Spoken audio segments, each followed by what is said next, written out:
Hey guys, it's been a while since I've done a video, but I've been watching a lot of the videos that have been out there lately, and something occurred to me that I think is pretty interesting. There's been a lot of talk lately about YouTube and YouTube's growth as a commercial medium, and what that's going to mean to YouTube celebrities, and really just how all that's going to work out. I think there's some real positive work being done right now by Paul and some others to sort of evangelize YouTube and get the message out to people that this is a viable medium and this is important, and that there's lots of really cool stuff that can happen if you take advantage of this wonderful new communications tool. And I agree with all that.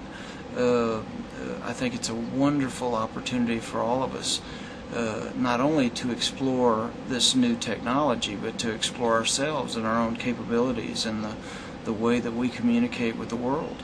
And you obviously learn a lot about yourself when you have to put yourself out on the line here and talk to people this way. One of the things that I think is interesting is the notion that I heard Chad speaking about in his interview on Charlie Rose about the possibility of bringing in movie trailers and getting the studios and television stations and everything to start using YouTube for commercial content. And the trouble with that, and the thing that's going to be sort of a stumbling block there, is the quality of the video that we're sort of stuck with. I tried to put some of my photographs up, and I had to take them back down. I mean, it was a nice video slideshow. I use Adobe Premiere, a great editing program, and you know, I encoded it the best way I know how, and the images were pretty bad.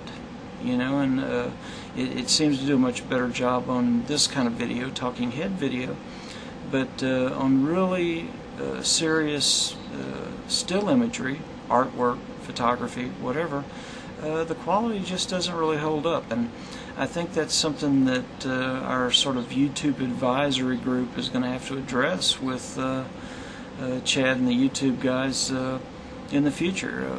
There needs to be a way that we can either encode the video ourselves or have YouTube encode it to get a higher quality product. You know, I'd be happy to limit my videos to 5 minutes if they could be nicer quality. You know, to me, 10 minutes of crappy video. And you know, I'm not putting YouTube down, don't get me wrong, and I think this is an internet-wide problem right now that needs to be addressed. Lots and lots of the different sites now are going to video on demand, and video on demand is a great concept.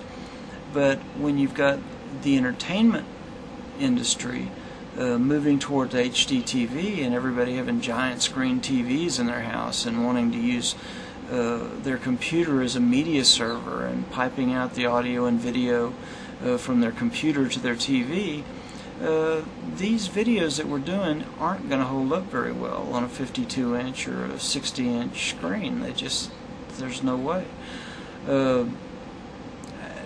It doesn't bother me for the work that I'm doing particularly, other than the photography.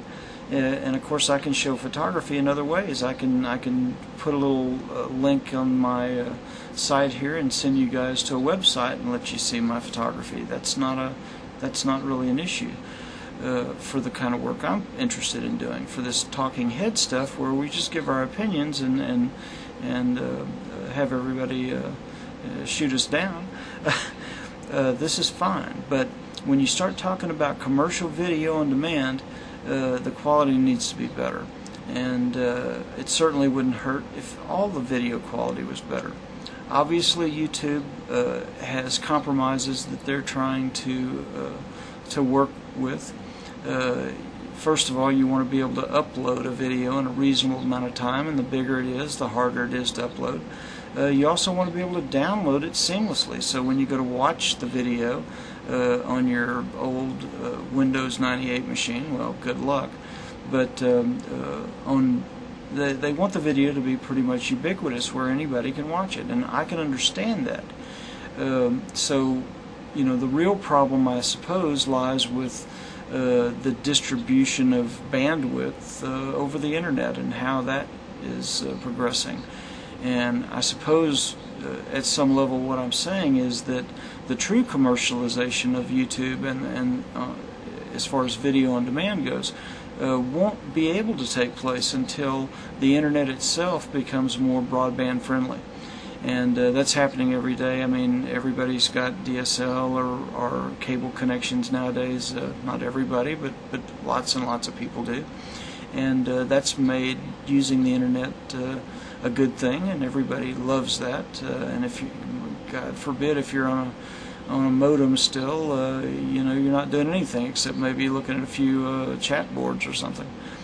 But as the internet progresses and we get a faster and faster throughput bandwidth, more and more can be done with this kind of video. And I think the model that we create with YouTube, and I'm not talking about a business model really so much as I'm talking about, you know, the content model that we're creating here, the kinds of things you see on YouTube,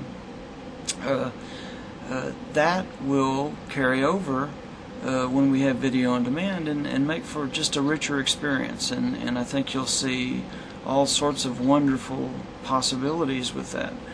Will YouTube become commercialized? Of course it will.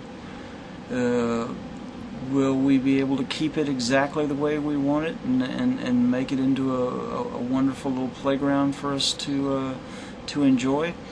I certainly hope so. And you know, if it grows out from under us, well, hell, we'll just start up our own and create whatever world we want, because that's sort of the nature of the internet.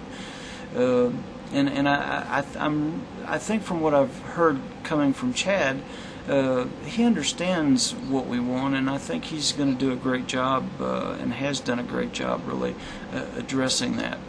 You know, of course, as the thing gets bigger and more pressure bears down and people start offering them billions of dollars instead of thousands of dollars, well, you know, those decisions are going to be a little bit harder to take, you know, and I think we have to be realistic about it. And one of the things, you know, one of the comments I heard somebody else say about Reneto and you know, him talking about the commercialization and how, you know, the celebrities, the top celebrities on YouTube will have a great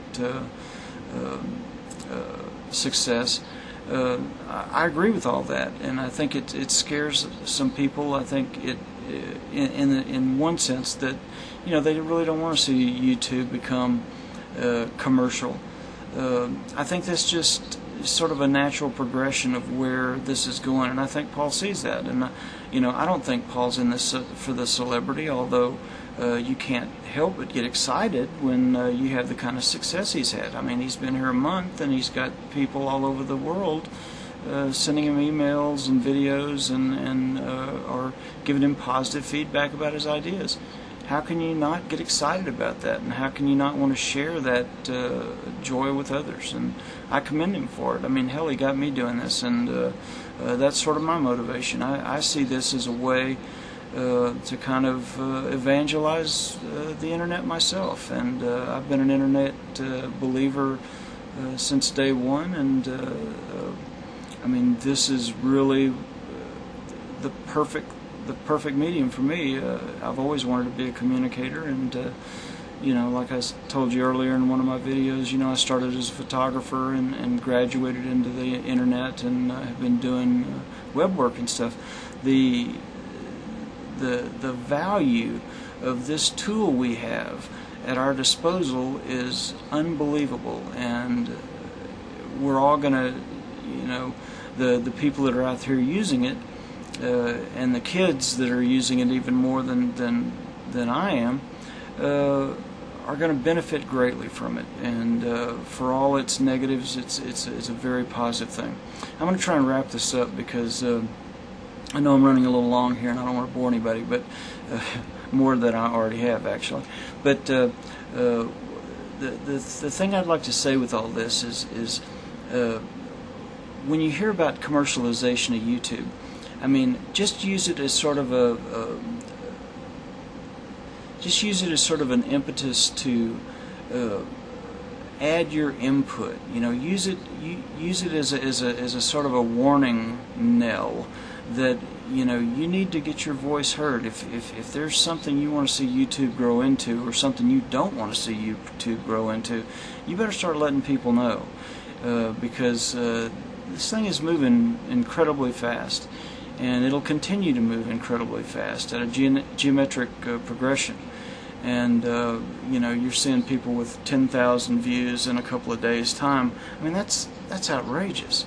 Well, wait till you see it where they have 1 million views in a day, and that day isn't that far away. I mean, I think, you know, it's going to happen before you can blink your eyes. People are going to be starting to hit this site at that rate, and when they do, all sorts of cool things are going to happen.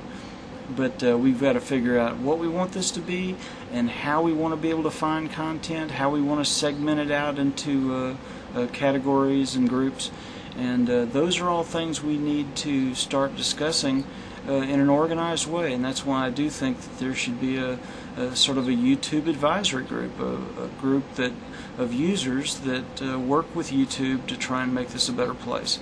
And I call on Renetto, and I call on Blunty, and I call on all the other guys that have an interest in this to start talking about that, because without our input, Chad and those guys, you know, have a tougher job. I mean, we can really help.